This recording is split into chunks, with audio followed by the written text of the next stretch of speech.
All right, yes, indeed. Once again, everybody, it is time for the Nikka Lifestyle Podcast. I am your host, Kenny, and I am joined once again. She is the one, the only, the fasting shaman. She's my lovely wife, Nikka. Everybody, good afternoon, Nikka. Hello, everybody. Thank you for the intro. Kenny, how are Always. you? Are you doing good today?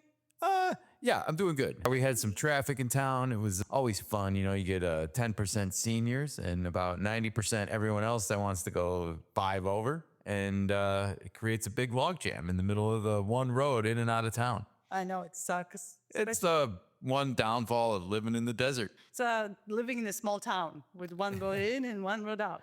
Yeah. But other than that, yeah, everything's good. Everything's great. Well, if this is your first time joining us here on the Nikka Lifestyle Podcast, or perhaps you're joining us from our sister show, the Nikka Sports Show, this is the Nikka Lifestyle Podcast where we talk about food, fitness, lifestyle, movies, shows, and games, and everything else that doesn't involve sports in life, basically. And we're here to talk about food today because, well, I had something amazing happen yesterday. For those that don't know, I have been on a little bit of a lifestyle journey here over the past 5 years. I lost a lot of weight and changed my relationship with food.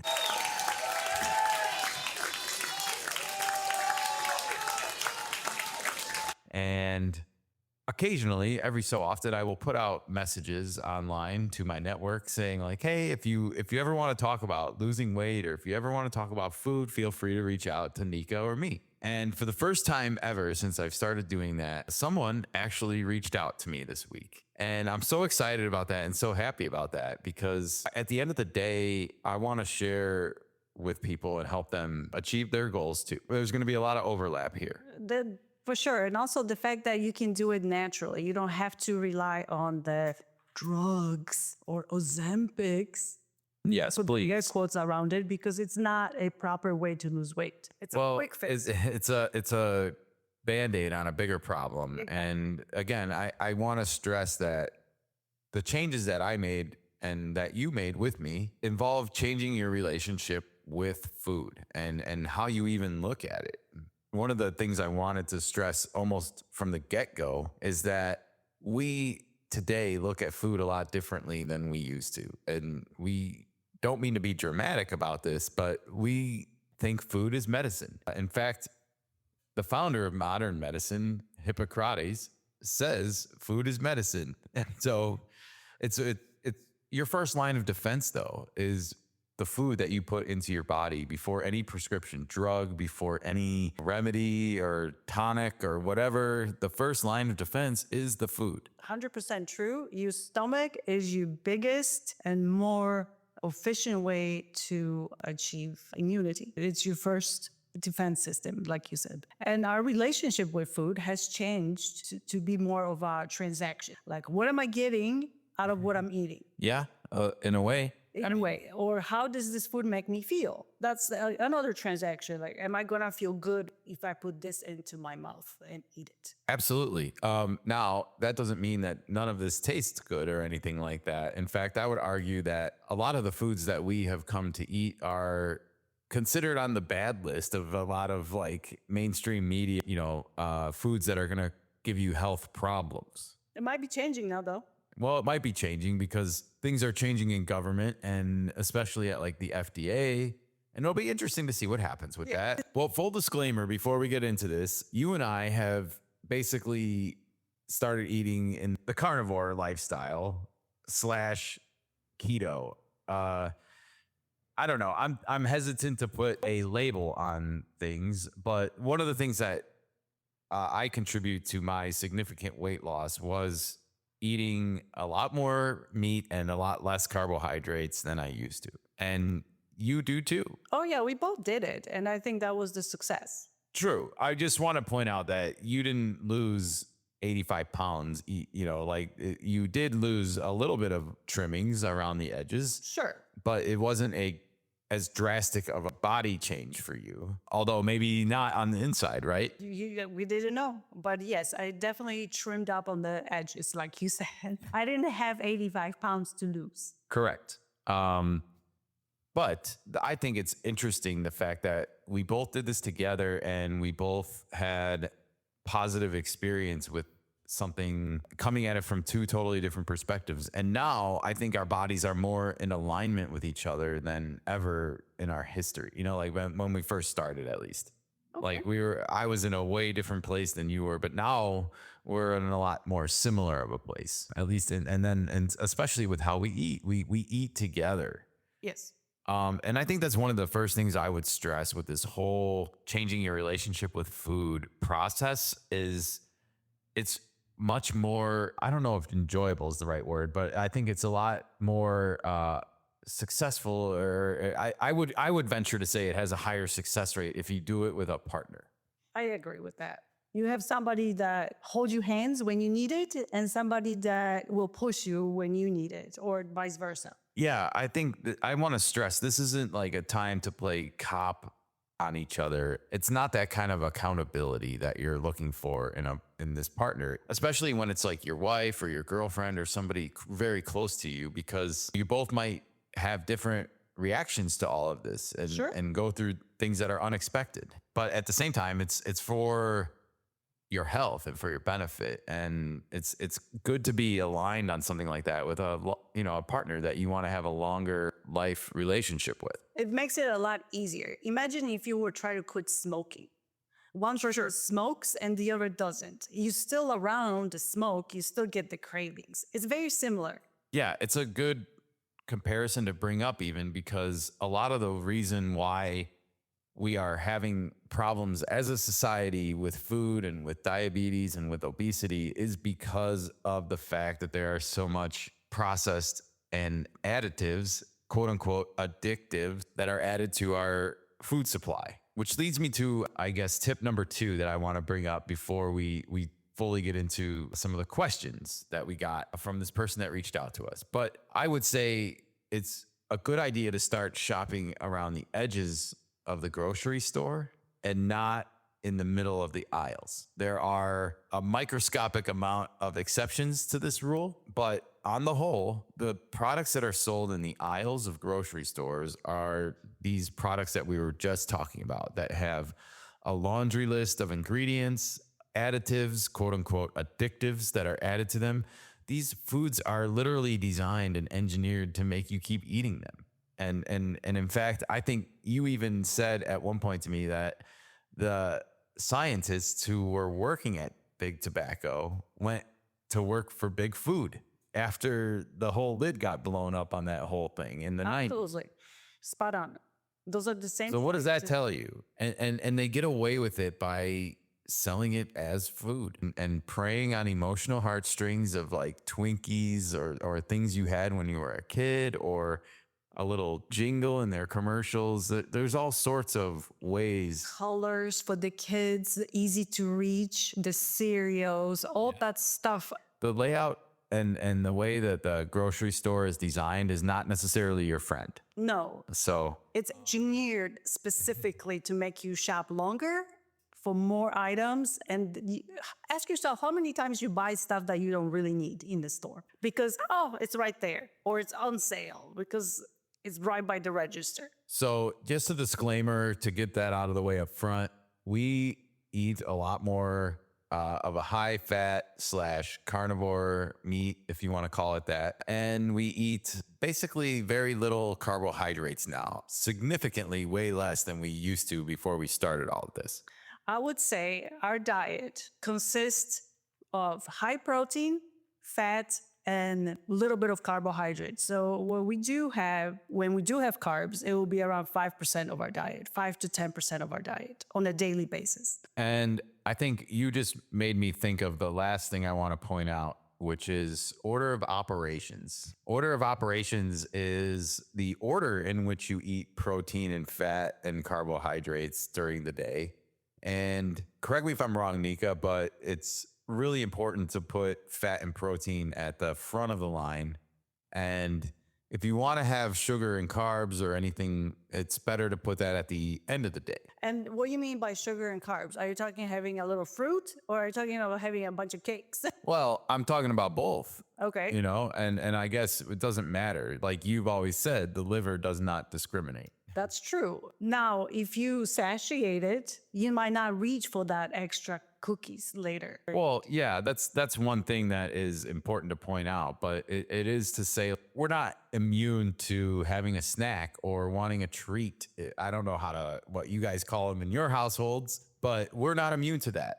It's not like we've totally given up like quote unquote sweets or don't have a desire to have a nice treat. You are talking more about ice cream treat. That's what we do. We do eat ice cream. We also fry up the cottage cheese bread that you make. I don't want to get into all the specific details of what we do. That's not necessarily this episode. Right. But most of our food is concentrated on animal based. Sure. I guess what I want to try and say is that this is something that's going to take time to change your relationship with food. And it's not going to happen overnight. And no one is expecting you to like stop eating every single thing that you like tomorrow and quit everything cold turkey. You're setting yourself up for disappointment and to probably be unsuccessful with this. You and I changed our lifestyle and our relationship with food over the course of like 6 to 8 months and to get to where we got to today. And we did it in a way where I don't think we really knew what we were doing when we started. We did not. But we did have some specific parameters that I think will help people go a long way into getting started. So that's what I got asked by the person who reached out to me. And this person has a family, they have a partner, and they have kids. So it's something that I think is coming from the goal of, you know, they want to lose weight and live a healthier life. Who doesn't? But it is a totally achievable goal, as I am living proof. I totally reversed my metabolic health. And I went from being, I guess, 85 pounds overweight. I was pre-diabetic and I was not going in a good direction. No. And I noticed that too, even though you were going to work and we have healthy snakes at work. That turned out to be a disaster. It was. And then you were bringing that back home. What the hell is a healthy snack? And there is no such thing. And I know that now. I know differently now. It's hard to go back and see that you actually thought differently. You know, it is weird. Sometimes I do feel like I've lived almost 2 different lives. This is a totally different person than I used to be. And dropping 8 inches on your waistline will do that to you. Oh, definitely will. And also learning all this stuff.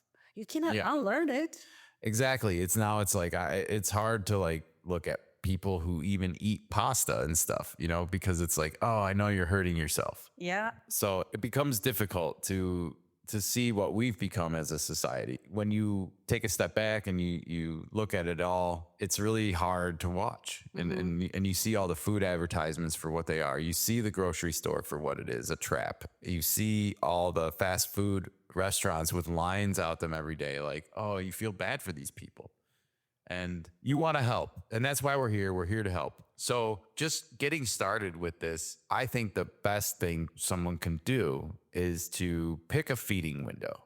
Do you agree with me on that as a starting point? That's a good idea. I'm just going based on our experience. Okay. But when you're talking about somebody that has kids, growing kids, it's a little different. You have to take that under consideration because kids are growing and they need a lot more nutrients in order to fulfill their requirements for the growing body. Well, the frequency at which the kids eat versus you is something that you can work out within your own family. We don't have expert in dealing with kids. Right. But it doesn't necessarily mean that I would feed them any differently than I am. Oh, because I feel like part of my problem was eating bad choices when I was younger. I 100% agree with you. The kids should eat what you eat, specifically a lot of meats, dairy, all the good, healthy foods. Correct. Not the crappy boxed up stuff. As far as the window goes, they shouldn't probably eat right before the bedtime. Right. And they need more nutrients, so they will have breakfast, lunch, and dinner. Where adults, you can get away with just 2 meals or 1 meal a day. Absolutely. And that's just based on your personal preferences. Yeah, you're going to have to compartmentalize you and your partner's needs versus your children's needs. That's 100%. I think what we're here to do is help adults, and so we're going to focus on, you and your partner and the adult needs. But getting started with this, I would choose a window of time to eat throughout the day. And if you can do it, I would start at 8 hours. If you need more, then use more. But if you can, I want to tell people I started at about 15 hours when I came into this. I was eating like from basically the time I woke up until the time I went to bed. And that was like a 15-hour window of time or so with That's a little how bit of majority of people eat. that. And that's how a lot of people do eat. And this is something that you can take control of right away. And you can, I basically went from 15 to 8 right away. And we made a decision to eat from 8 a.m. to 6 p.m. And that's about like morning to sundown. You want to try and eat when it's light out if you are fortunate enough to like sleep throughout the night and not work nights. Yes, that's a good starting point. It's a great starting point, and even kind of goes with the calendar schedule, because during the summer when the days are longer, you generally are going to be someone that's outside more and you're going to burn more calories and energy, and maybe you will eat more during those times because it's lighter out more. Yeah, absolutely. And then in the winter, when you are more prone to shut down and store more fat because it's cold outside and you're sitting around more, then you have less time to eat because there's less sunlight. And so our bodies work with nature just like this, it's clockwork, literally. The original, in fact. This is what it's called circadian rhythm. This is your circadian rhythm. Side note, if you ever get Charlie horses, you'll notice that they come at 4 o'clock-ish in the morning usually, because that's when your body wakes up. Yep, that's absolutely true. So, all right. Well, back to food. Go ahead. Okay, we're back to food. So with that strategy you just put forward, I will also recommend getting rid of processed food.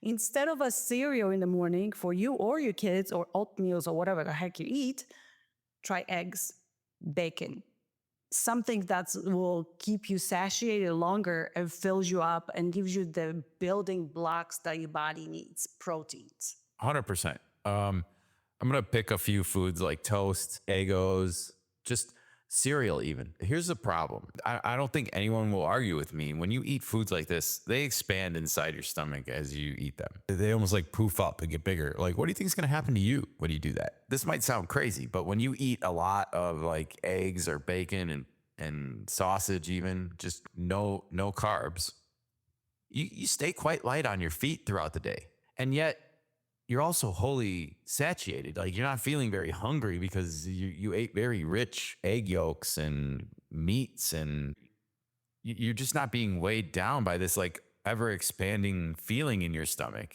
Okay, that's common sense, absolutely. And when you cook food like this, make sure you cook it with animal fats. Don't put some canola oil. Well, yeah, there's a whole thing about oils, and we really feel like they're not a part of this lifestyle for us. We cook with tallow, butter, ghee, but anything animal-based is fine. Yes, we made that switch consciously. That's why a lot of processed foods do have canola oils, all those hateful eight, as some people call them. Yeah, it's horrible. Even like some of the yogurts that are even high in fat and protein that we like have bad oils in them, unfortunately, and we've had to move away from them. Yes. So it does become harder and harder to shop the more you know, because you can't unknow this stuff. And I think what most people like us end up doing is you just configure your own recipes at home, like Nikka's famous cottage cheese bread, everybody. I'm sure you're very curious about what that is, and you'll just have to wait and find out some other time probably. Or we should make a video about it. We will. We'll make a video about Nikka's world famous cottage cheese bread. World famous? It's about to be. Oh boy, oh boy. The other thing about starting to think about a feeding window is that when you are limiting yourself to like an 8-hour feeding window, that means your body is now not eating for 16 hours. And you'll notice that that's almost like an inverse of what it used to be. When you're eating like sun up to bedtime, it's like, oh, you're eating for 16 hours and you're shutting down for 8 hours while you happen to be sleeping. Now you're actually living a lot of life without thinking about food. And that is real freedom. That is when you're starting to hit food freedom. You're freed from the shackles of the mainstream, I guess, eating schedule. Oh, definitely. And on top of it, when you satiate it, you don't have to figure out where's my next meal coming from. What am I going to stop and get on my way to work, from work, or home, or whatever? Yeah, all of a sudden, all these lines you see everywhere, they're inconsequential to you because you're not going to McDonald's for anything. You're not caving ever to a craving of anything anymore. You start to have much more control over your body, over your choices that you're making, and just over how you feel. Like, no one wants to feel hungry. Hunger leads you to have bad reactions to things like lines or like traffic or other parts of life that you have no control over. That's a hormonal imbalance. That's what the bottom line is. And when we eat the way we do, we try to feed our hormones because they regulate your whole body. And when you satiate it and feeling that you have all the necessary building blocks, the food that's being shown, like the pizzas, pastas, breads, they don't mean anything to you because you're not looking at it as food anymore. You look at it as more of an entertainment. Absolutely. All right. Well, we've talked a lot about the grocery store and like some things to avoid and, some tips and tricks. And we've talked about a feeding window. But one thing we haven't addressed and something I got specifically asked about this person was, Nikka, how on earth do you start to figure out like your portion sizes, especially for, you being a woman and me being a man? Okay. It's a great question. And it will all depends on your activity level and what is your end goal. If you want to lose weight, you probably will eat higher fat to protein ratio because you're carrying a lot of energy around. And when you look at food as energy source, you start to think a little bit different. For an active person, you need more protein. You should always prioritize protein. That's a building block. You need it no matter what. And we don't eat enough of it. And the best protein, bioavailable protein that your body absorbs comes from the animals, not plants. You are not built like a plant. Correct. So you have to prioritize protein. So when it comes to figuring out how much portion somebody should have, I guess when I think back to how it was when we first started this, it was mostly about just eating until you felt like you didn't need to anymore. And I guess that's the best advice I would give people is when you do eat, just eat until you feel like you don't need to anymore, because it's just your body's way of telling you. The one thing I noticed is we moved our feeding window to keep getting smaller and smaller and smaller as we go on. 8 hours is just like a recommended starting point. And you will have to change or adapt based on your own needs, your own family's needs. I'm sure everyone wants to sit down and eat with their own kids.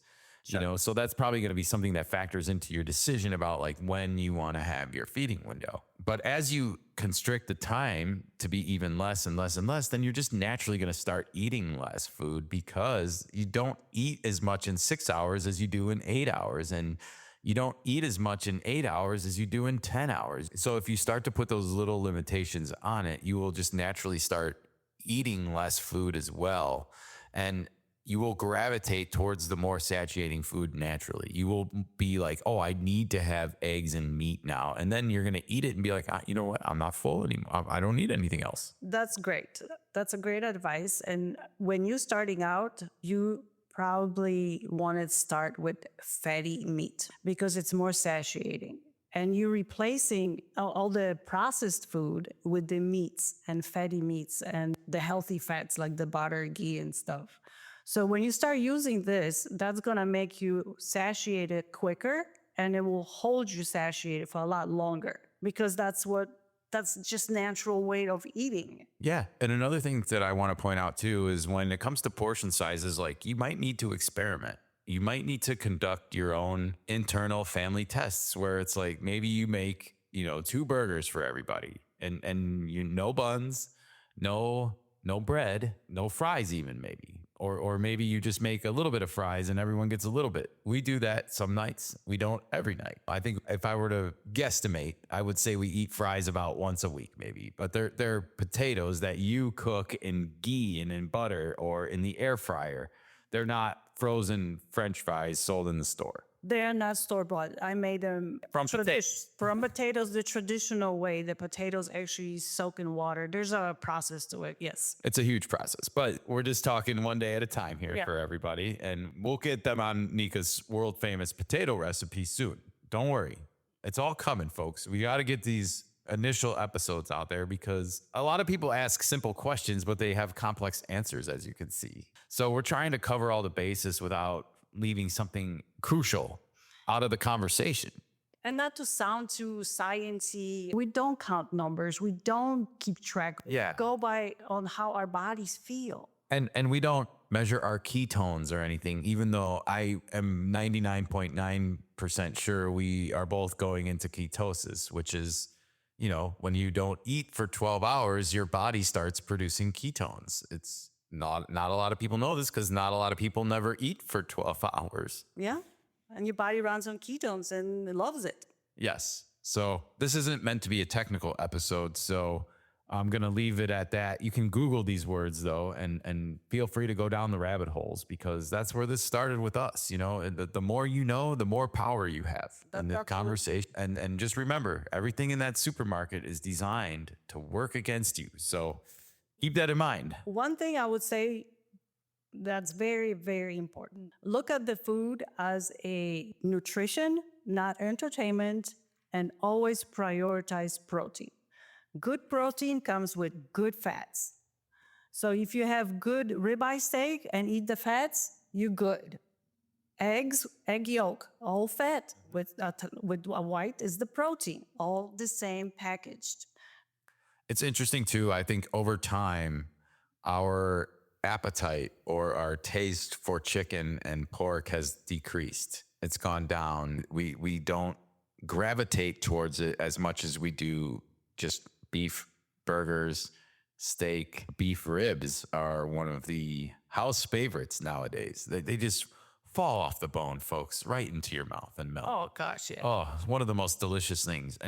And if it sounds like we're talking about some of the foods that are the worst for you in life, bacon, eggs, ribs, you guys, I don't know how to say this. This is the best food for you.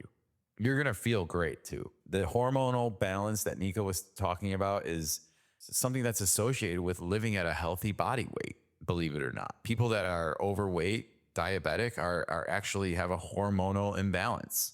The hormone is called insulin. It is, believe it or not. Yep. It's actually a hormone, insulin. And we don't talk about it in those terms enough as a society, I feel like, for people to really truly understand, like, oh, if I'm producing not enough insulin, right, then I have a hormonal imbalance in my body. But no one looks at it like they're like, oh, I have a disease, I need a medicine. Food is medicine. We said this at the beginning of the podcast. We're going to keep saying it on this podcast throughout the existence of this podcast because you can't get it through people's heads enough. Food is medicine. It's your first line of defense. And as we're talking about beef ribs and eggs, I'm getting excited for my next medicine dose because these are damn good foods. Yeah. And you don't need to eat them all day long either, because as you go through this change, as you change your relationship with food, you will eventually get to a point where I think we got to, which is we eat for like 90 minutes to 120 minutes a day. Little breaks in between there or so, but we break our fast with big, juicy, fatty burgers and delicious golden yellow yolk eggs. None of that fake yellow, crappy fed stuff. You know, like we want our chickens eating worms, damn it. Exactly. Chickens are omnivores. They will eat anything. But this is nature garbage disposal. That's what chickens are. And yet, for some reason, they are being fed corn and soy. Well, trivia question or factoid, not worthless information. The color of a yolk in an egg is derivative of a chicken's diet. It is. But however, now they add coloring to certain eggs to their... All right. Well, that's why we're here, folks. It's an ever-changing world out there. And now Nikka's even telling me shit I didn't know. So Remember one video we watched from Japan? How they those egg yolks? Fantastic short video how the egg yolks differ from different chickens and based on their diet, what they look like. It's really interesting. I prefer the darker yellow yolks now. They're so good. If they look pale, I don't even want to touch them. I'm such an egg snob now. Well, that's real change. Okay, well, I think we got a lot of good conversation in there about portion size, and again, this is going to be something you're going to have to play around with and just sort of kind of figure out what works for you. And I know that's a lot of platitude conversation that comes with dieting and weight loss and blah, blah, blah. But if you focus more on the quality of content that we've been talking about, the eggs, the beef, the red meat, the fattier meat, we buy the 80-20, sometimes the 73-27, the highest like fatty content beef. I do gravitate towards it. 80-20 is something I get because that's what's available. But I do get extra fat into it because I put butter into it. I put tallow. We cook all that stuff in the animal fats. We don't use anything else. And then bacon, make sure you look for uncured on the label. It's tough.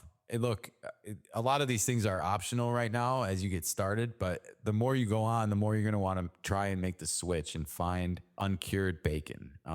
Trust me, you can look all this stuff up if you want to know the whys behind a lot of it, but it usually just involves less processed material added.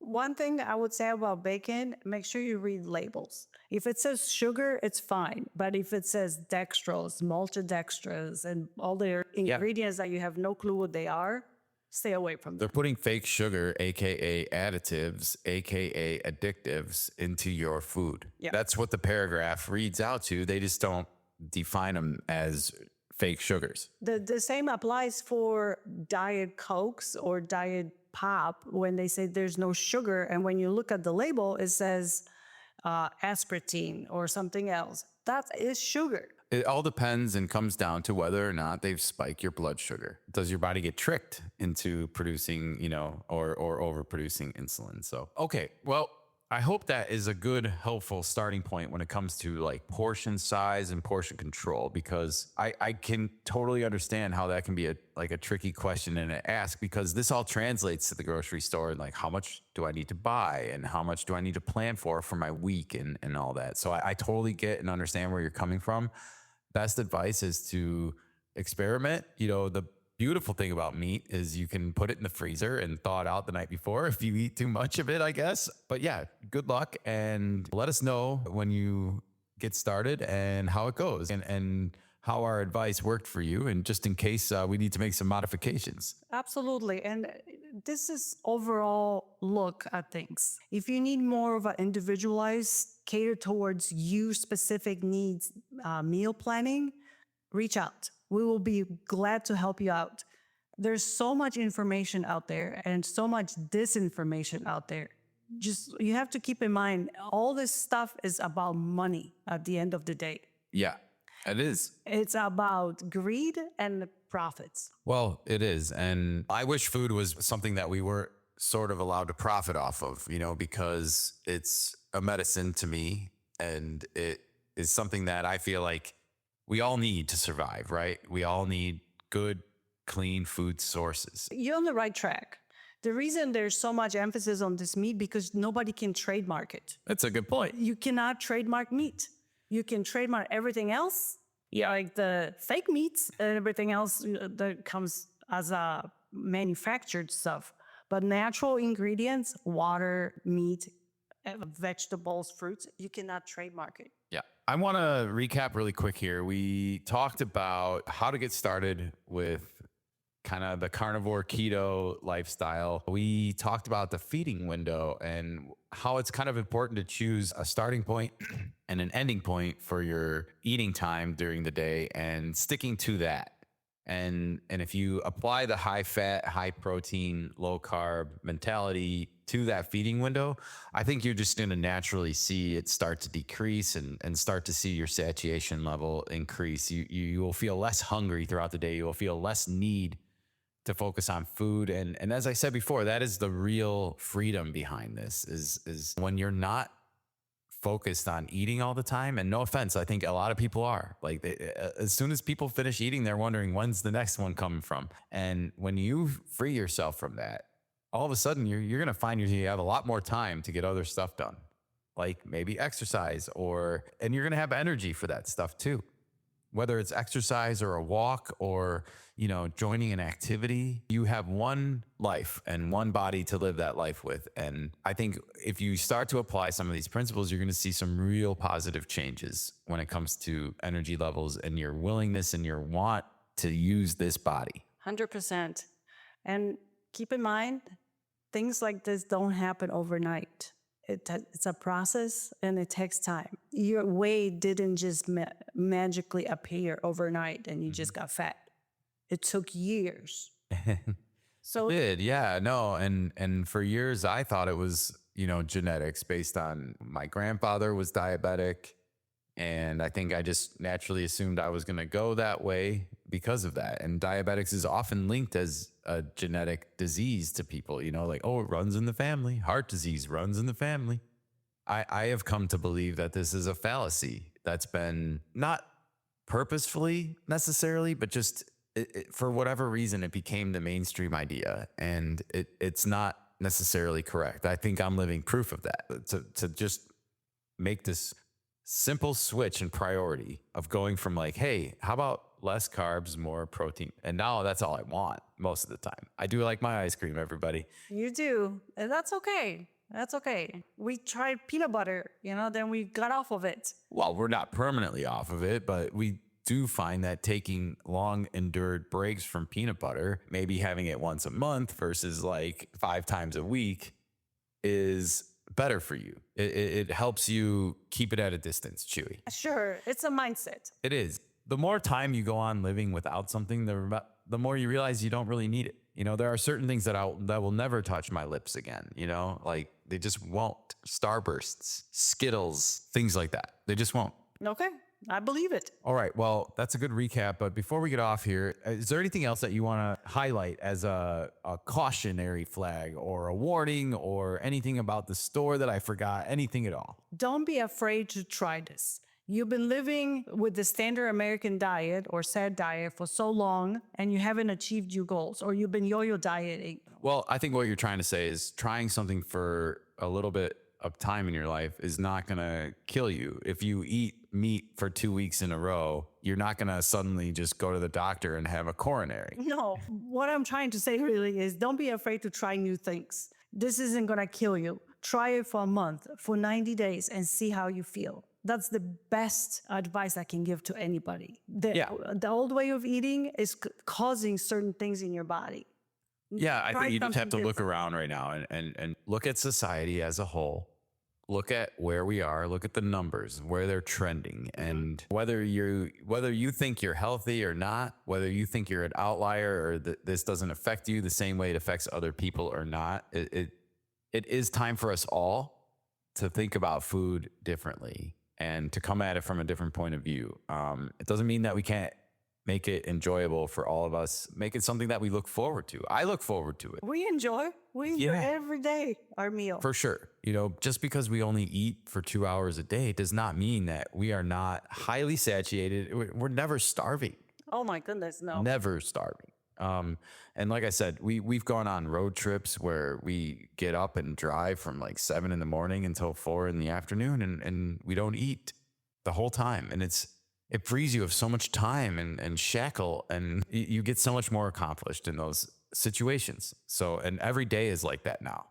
Yep, and we do drink coffee. I switched from cream and sugar to black. Yep. And We drink coffee in the morning still. We drink water, electrolytes. We'll probably do a whole episode on electrolytes sometime because it's a very important part, I think, of making the transfer and switching over to this lifestyle, because you will find that you are thirsty a lot. All right. Well, that's a good teaser, I think, for the next episode. We should get into electrolytes and salt and all that stuff because It's an important part of this as well, and keeping that balance inside of you. All right. Well, I think that's about it for this initial topic. I think we answered the questions that were given to me. And again, I can't stress enough how excited and how happy I am to give other people this information. And I really hope that this helps and gets this person started. And I hope if anyone else has any questions out there or wants to throw anything at us, we're more than willing to spend an afternoon talking about it, whether it's on this podcast or whether it's on a Zoom call, whatever you need. Feel free to reach out to us. You know how. If you don't know who we are, you can reach us at KanikaLifestyle@gmail.com. And we'll put that email address in the description for the podcast in case you need it. So feel free to contact us if you have any questions about any of this. And we're going to keep talking about it until we make change in the world, damn it, because we can't keep going the way we're going. We can't keep becoming a more obese and diabetic society when it's completely within our means to change. That's the biggest thing that we want to take away from all this. So we're going to keep telling our story and contributing our part in all of this because I feel like we have a role in it now. We're important. My story is important. 100%. Okay, well, that's it for this episode of the Nikka Lifestyle Podcast. We'll be back with more episodes all the time. We talk about movies, games, lifestyles, shows, food, and fitness, everybody. Thank you for joining us today, and we'll be back soon. Adios.